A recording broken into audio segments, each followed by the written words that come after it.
Janasena party అధ్యక్షులు అలాగే deputy CM Pawan Kalyan గారు ఐఎస్ జగన్నాథపురం లక్ష్మీ నరసింహస్వామి గుడిని సందర్శించడానికి రావడం జరుగుతుంది.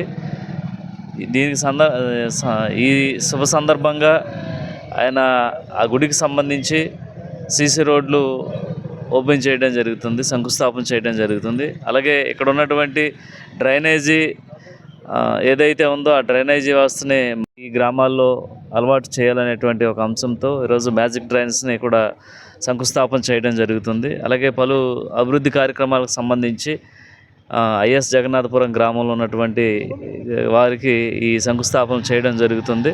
అలాగే ముఖ్యంగా ఈరోజు పవన్ కళ్యాణ్ గారు ఇక్కడ రావడం, లక్ష్మీ నరసింహస్వామి టెంపుల్ని దర్శించుకొని, ఈ టెంపుల్ అంటే ఆయనకి చాలా గౌరవం, అలాగే చాలా నమ్మకం. ఎలక్షన్ ముందు నుంచి కూడా అనేక సార్లు ఇక్కడికి రావడం జరిగింది.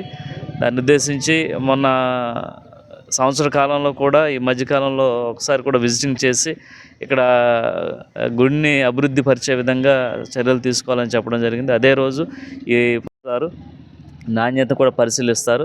అలాగే పలు అభివృద్ధి కార్యక్రమాలు పాల్గొని ఇక్కడ పోలవరం నియోజకవర్గంలో కానీ అటు గోపాలపురం నియోజకవర్గంలో కానీ అనేక అభివృద్ధి కార్యక్రమాలు చేపట్టే విధంగా ఆయన స్పెషల్ ఫండింగ్ ఇచ్చే విధంగా చర్యలు తీసుకుంటారని మేమందరం కూడా కోరుకుంటున్నాం.